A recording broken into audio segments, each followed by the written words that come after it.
আপনাদের নারায়ণগঞ্জে এক খেলোয়াড় ছিল, আমরা আশা করেছিলাম খেলাটা জমে উঠলে ওনাকে মাঠে দেখব। খেলা তো শুরু হলো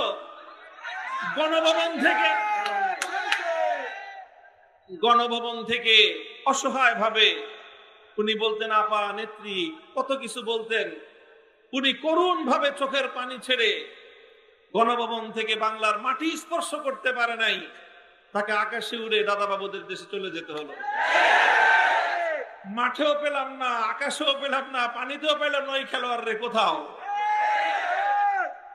এই ধরনের জনতার মুখে চাপাবাজি করে আবার কোনদিন উড়ে এসে জুড়ে বসবেন, নারায়ণগঞ্জের মানুষকে আমি সতর্ক করতে চাই, এই ধরনের ভীতু কাপুরুষ জনগণ দেশের জনতার নেতৃত্ব দেওয়ার কোনো অধিকার রাখে না। যেই নেতার নেত্রীর জন্য বলে জীবন দিয়ে দিবে, তার বলে কত বাহিনী আছে। কই দুঃসময়ে তো আপনি খেলতেও নামলেন না, আপনি খেলার মাঠের পাশে অন্তত সাইড বেঞ্চে থাকে সেখানেও দেখলাম না, কোথায় পালায় গেলেন তার কোনো খবর নাই। আপনার দলের ঐতিহ্যবাহী দল, 70 বছরের পুরাতন দল, হাজার হাজার লক্ষ লক্ষ নেতা কর্মী, কারো নিরাপত্তার কথা চিন্তা করলেন না। আমি চলে যাওয়ার পর অথবা আমার পরে আমার নেতাদের কি হবে, আমার কর্মীদের কি হবে? গোটা দলের সমস্ত মাঠ পর্যায়ের নেতা কর্মীদেরকে ঝুঁকির মুখে ফেলে রেখে নিজে আর নিজের বোন আর 16টা লাগেজ এই নিয়ে হেলিকপ্টারে করে পালায় গেলেন। লজ্জা হয় আমাদের বলতে যে এই ধরনের কাপুরুষোচিত একজন নেত্রী আমাদের দেশে প্রধানমন্ত্রী ছিলেন। উনি বলছিলেন উনি নাকি পালান না, উনি নাকি পালাবেন না। সামনের দিনে আপনারা আওয়ামী লীগের নামটা পাল্টায় নতুন করে যদি রাজনীতি করতে চান, রাজনীতিতে নেমেন। এই ভীতু কাপুরুষ নেতৃত্ব নিয়ে বাংলাদেশের মাটিতে তাদের নাম নিয়ে, ওই কলঙ্কিত দলের নাম নিয়ে রাজনীতি করতে আসেন না। এটা থাকলো আপনাদের প্রতি আমার রাজনৈতিক পরামর্শ। সংক্ষিপ্ত দুটি কথা বলি। বিগত 16 বছর বিশেষভাবে দুটি বিষয়কে কেন্দ্র করে, দুটি হাতিয়ারকে ব্যবহার করে এদেশের মানুষের উপর নিপীড়ন চালানো হয়েছে। 1 নম্বর হাতিয়ার ছিল মুক্তিযুদ্ধ আর রাজাকার খেলা। মুক্তিযুদ্ধের পবিত্র চেতনাকে পুঁজি করে একটা ব্যবসা, রাজাকার খেলা। যাকে তাকে তখন ধরে রাজাকার বানিয়ে দেওয়া, যাকে তাকে তখন ধরে মুক্তিযোদ্ধা বানিয়ে দেওয়া। দুটো মেশিন তারা স্থাপন করেছিল। এক মেশিনে ঢুকলে মুক্তিযোদ্ধা হয়ে বের হয়, আরেক মেশিনে ঢুকায় দিলে রাজাকার হয়ে বের হয়। এই ছিল প্রথম খেলা। দ্বিতীয় খেলা হলো কর্মসূচি দিল হেফাজতে ইসলাম, কর্মসূচি দিল জামাতে ইসলাম, কর্মসূচি দিল বিএনপি। যাদের কর্মসূচি তাদের খবর নাই, সকাল থেকে রাত পর্যন্ত, সন্ধ্যা পর্যন্ত পাড়ায় পাড়ায় ছাত্রলীগ আর যুবলীগ। আমাদের বাংলা একটা প্রবাদ আছে, যার বিয়ে তার খবর নাই, পাড়া প্রতিবেশীর ঘুম নাই।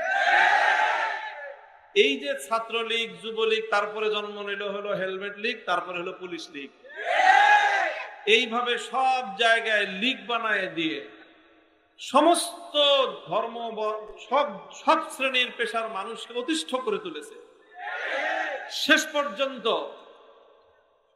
সংখ্যালঘুদের যে সংগঠনগুলো, হিন্দু, বৌদ্ধ, খ্রিস্টান ঐক্য পরিষদ, এই জাতীয় যে পরিষদগুলো আছে, তাদের মধ্যেও, তাদের পিছনেও এই লীগ, হিন্দু লীগ আর নানা ধরনের লীগের উৎপীড়নে তাদেরকে অতিষ্ঠ করে তোলা হয়েছে। স্বাভাবিক রাজনীতি থাকবে, আওয়ামী লীগ আওয়ামী লীগের রাজনীতি করবে, বিএনপি বিএনপির রাজনীতি করবে, জামাত, জাতীয় পার্টি যার যার রাজনীতি করবে।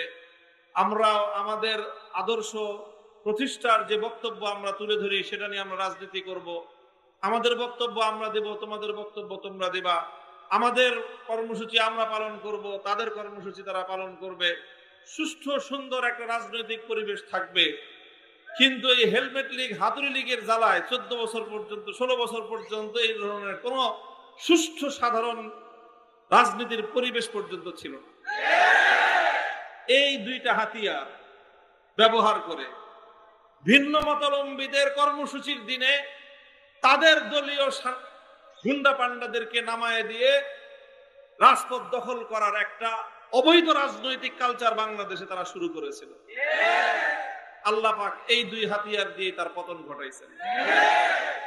এদেশের সকল ছাত্র জনতাকে রাজাকারের বাচ্চা বলে বানায় দেওয়া হলো। ঢাকা বিশ্ববিদ্যালয় সহ বাংলাদেশের প্রতিটি বিশ্ববিদ্যালয় থেকে রাতের অন্ধকারে আমাদের ছেলেরা মেয়েরা স্লোগান তুলল, তুমি কে আমি কে। কে বলেছে? কে বলেছে? এই স্লোগান তো গণভবন থেকে আপনি জনগণের মুখের মধ্যে তুলে দিলেন। আপনার রাজাকার আর মুক্তিযোদ্ধার খেলা শেষ। তারপরে নামালেন এই ছাত্র জনতাকে দমন করার জন্য পুলিশ লীগ আর হাতুড়ি লীগ আর হেলমেট লীগ। এরা গুলি করে আমার সন্তানকে হত্যা করলো, আমার শিশুকে হত্যা করলো, আমার মা বোনদেরকে হত্যা করলো। গোটা বাংলাদেশে বিদ্রোহের আগুন জ্বলে উঠল। পুলিশ বাহিনী রাষ্ট্রের জনগণের নিরাপত্তার দায়িত্বে নিয়োজিত, সেই পুলিশদেরকে আপনারা করলেন দলীয়করণ। গুটি কয়েক সুবিধাভোগী দালাল শ্রেণীর লোকদেরকে দিয়ে গোটা পুলিশ বাহিনীকে আপনারা কলঙ্কিত করলেন। যেই পুলিশদের ছিল ঐতিহ্য, গৌরবজনক ইতিহাস, যারা বাংলাদেশের মুক্তিযুদ্ধে স্বাধীনতা যুদ্ধে ঐতিহ্য গৌরবজনক ভূমিকা পালন করেছিল, সেই পুলিশ বাহিনী, র্যাব বাহিনী, যারা আইন শৃঙ্খলা রক্ষায়, সন্ত্রাস দমনে যাদের ঐতিহাসিক ভূমিকা ছিল, তাদেরকে দিয়ে আপনারা নারায়ণগঞ্জের শীতলক্ষায় লাশ ফেললেন। র্যাব বাহিনীকে কলঙ্কিত করলো, পুলিশকে জনগণের মুখোমুখি দাঁড় করায় মানুষের মুখে মুখে স্লোগান তুলে দিল পুলিশ লীগ। এইভাবে এই রাজাকার মুক্তিযোদ্ধার খেলা আর ভিন্ন মতাবলম্বীদেরকে নিজের দলীয় এই লীগদেরকে দিয়ে, এই হাতুড়ি লীগ আর হেলমেট লীগ দিয়ে দমন করার এই খেলা যখন জমে উঠলো, আপনাদের নারায়ণগঞ্জে এক খেলোয়াড় ছিল, আমরা আশা করেছিলাম খেলাটা জমে উঠলে ওনাকে মাঠে দেখবো। খেলা তো শুরু হলো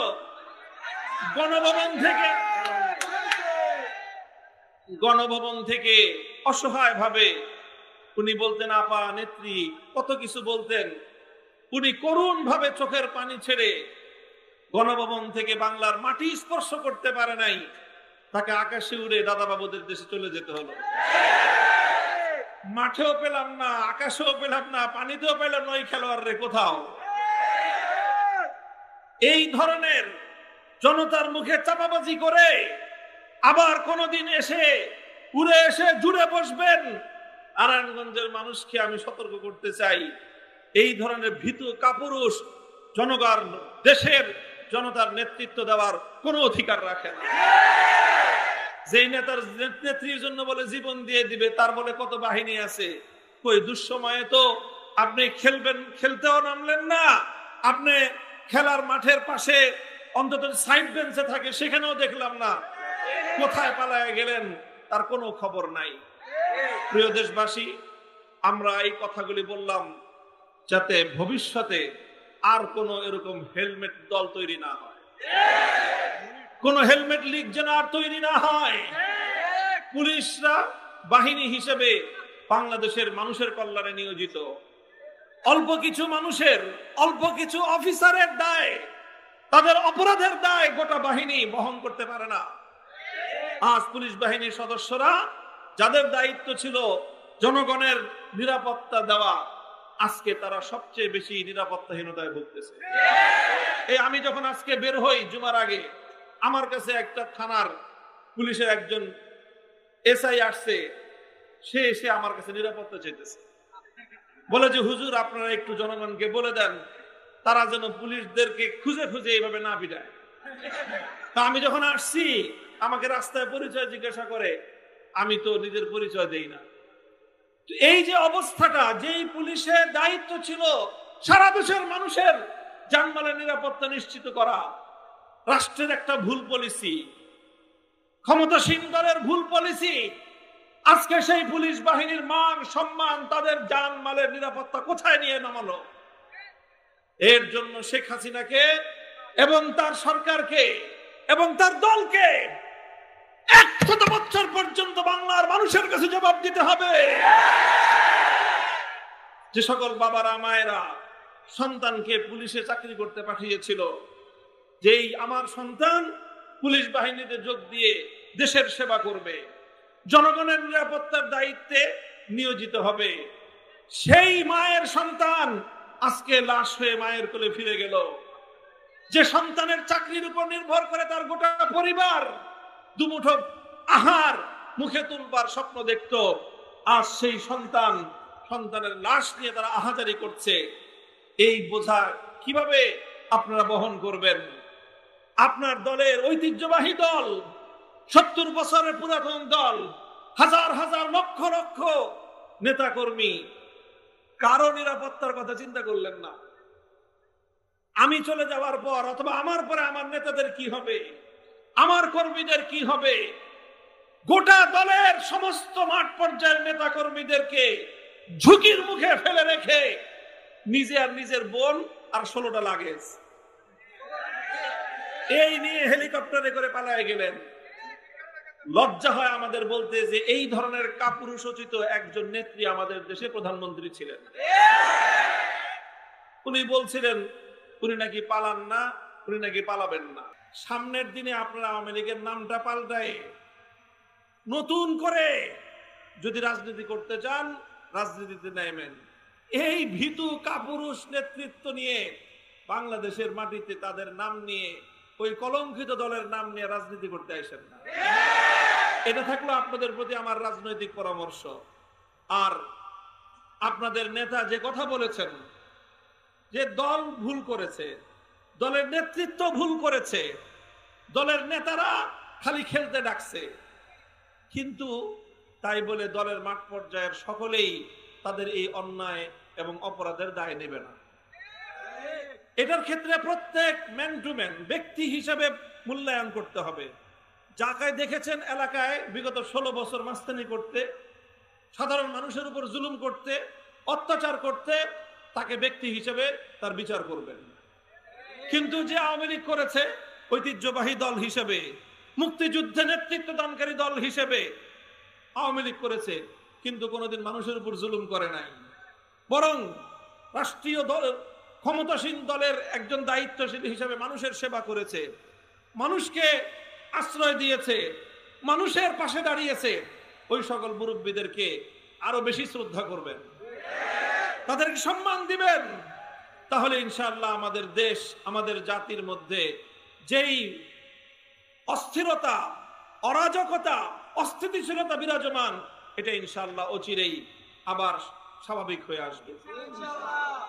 আপনাদের সৌভাগ্য, আপনাদের এলাকার মধ্যে এমন একজন নেতা, এমন একজন ব্যক্তিত্ব আছেন বাংলাদেশের সকল আলেমরা যাকে সম্মান করে, যিনি সেই দুর্দিনে, সেই দুঃসময়ে যখন ওই খেলোয়াড় দাবায় বেড়ায় সন্ত্রাসী মাস্তানি বাহিনী নিয়ে, সন্ত্রাসী মাস্তান বাহিনী নিয়ে খেলোয়াড় যখন দাপায় বেড়ায়, সেই কঠিন ভয়াল সময়ও দুঃসাহসী আল্লামা মুনির হোসেন কাসেমি তিনি সাহসের সঙ্গে বুক চিতিয়ে নির্বাচনী মাঠে দাঁতে দাঁত রেখে চোখে চোখ রেখে লড়াই করেছেন, প্রমাণ রেখেছেন মুনির কাসেমি পালায় না, কারারুদ্ধ হয়েছেন, জেল জুলুম বরদাস্ত করেছেন, বছরের পর বছর জেলখানায় থেকেছেন। আমি নিজে ব্যক্তিগতভাবে সাক্ষী।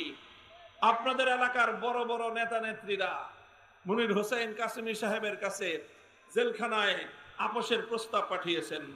তিনি বলেছেন মুনির হোসেন জেল খাটবে, অন্যায়ের সাথে আপোষ করবে না। তিনি যদি আপোষ করতেন 2.5 বছর না 2.5 মাস জেল খাটলেই হতো।